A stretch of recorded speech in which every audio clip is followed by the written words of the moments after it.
नमस्कार प्यारे बच्चों, अब आप इस विषय के वीडियोस एक साथ भी देख सकते हैं।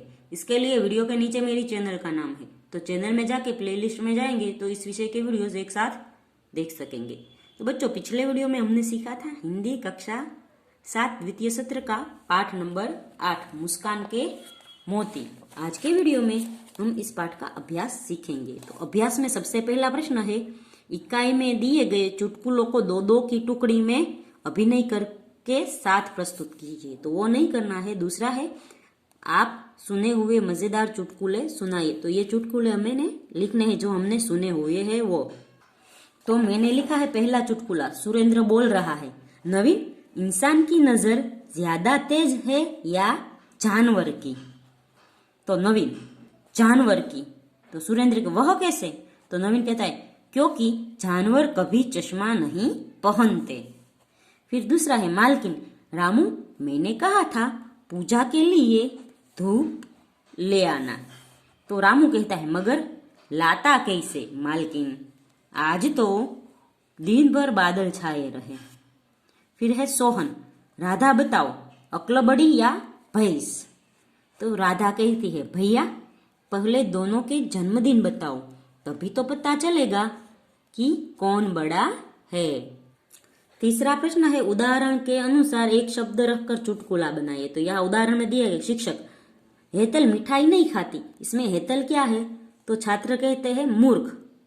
इसमें पहला है, माँ, बेटा घर में कुत्ता कैसे आ गया? तो बेटा कहता है चलकर। दूसरा, दुकानदार, आप कब से खड़े खड़े चीजों को देख रहे हैं, आपको क्या चाहिए? तो ग्राहक कहता है मौका, जिससे वो दुकान में चीजें चुरा सके। तीसरा, न्यायाधीश, बैंक का दरवाजा तोड़ने का कारण बताओ। तो चोर कहता है ताला, क्योंकि बैंक में ताला लगा था इसलिए बैंक का दरवाजा तोड़ना पड़ा। एक भुलक्कड़ आदमी अपने इलाज के लिए अस्पताल गया और अपनी भूल जाने की बीमारी के बारे में बताया। डॉक्टर, यह आदत आपको कब से है?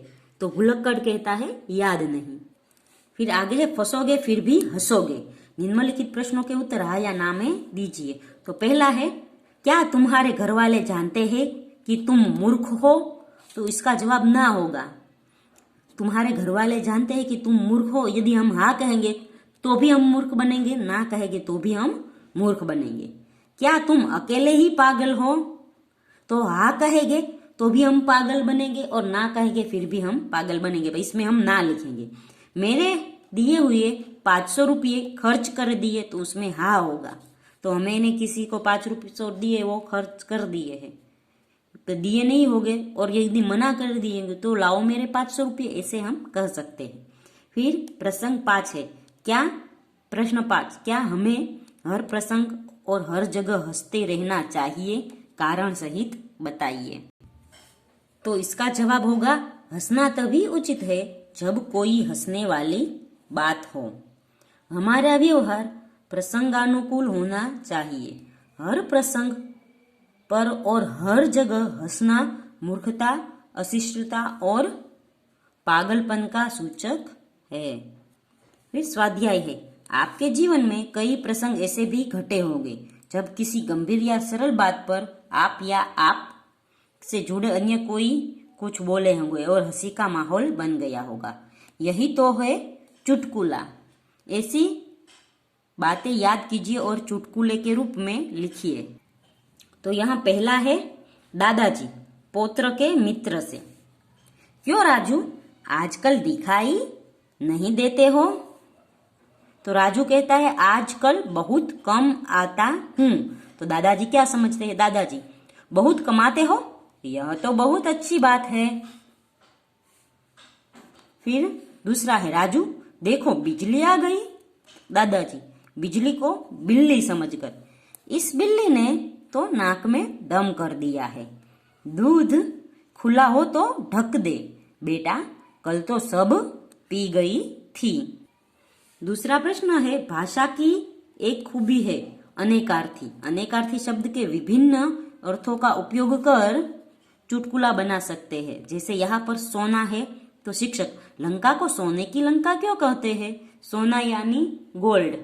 तो छात्र कुछ और समझ, क्योंकि वहां कुंभकर्ण जैसे सोने वाले लोग रहते है। तो यह सोना है वो संज्ञा है और सोना यानी निद्रावस्था यानी क्रिया हुई।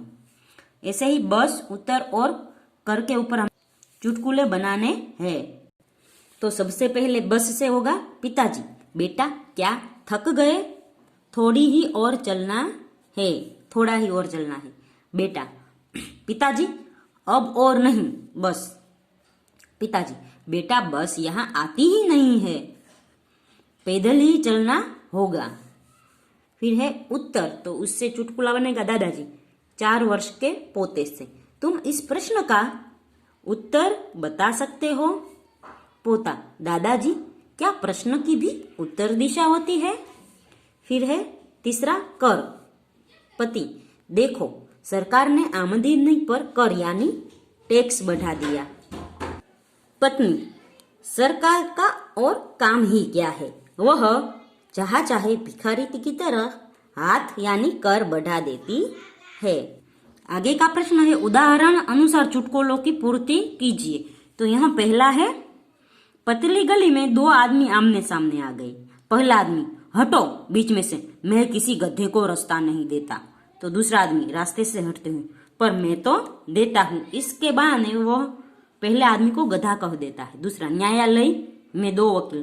पहला वकील, तू गधा है। दूसरा, तू बड़ा गधा है। पहला वकील, तू बहुत बड़ा गधा है। न्यायाधीश, ऑर्डर ऑर्डर, आपको ध्यान रखना चाहिए कि मैं भी यहाँ बैठा हूँ। फिर लड़का, मैं आपकी बेटी से शादी करना चाहता हूँ। लड़की का पिता, मैं नहीं चाहता कि मेरी बेटी किसी गधे के साथ शादी करे। लड़का, जी मैं भी यही चाहता हूँ, इसलिए तो मुझसे शादी कर दीजिए। फिर है योगेश, इस गधे को लेकर कहाँ जा रहे हो? रमेश, देखता नहीं मेरे पास गधा नहीं कुत्ता है। योगेश, यार तू चुप कर, मैं कुत्ते से ही पूछ रहा हूँ। फिर सामने से गधे आते देखकर पति, देखो तुम्हारे रिश्तेदार आ रहे हैं। पत्नी, जी हाँ रिश्तेदार तो है ही, पर हुए तो आपसे शादी करने के बाद ही। फिर निम्नलिखित कहानी पढ़कर उनमें से अलग अलग 7 शब्द चुनकर उसे शब्दकोश के क्रम में रखिए। तो इसमें से हम है वो 7 शब्द चुनेंगे। तो पहला होगा शिकार, फिर कुत्ता, सास, खरगोश, चरवाहा, जीत और दौड़।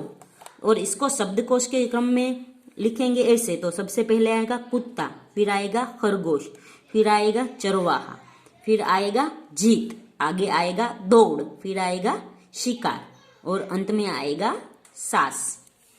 तो बच्चों यहाँ पर पाठ का अभ्यास और स्वाध्याय खत्म होते हैं। अगले वीडियो में हम है वो अगला पाठ सीखेंगे।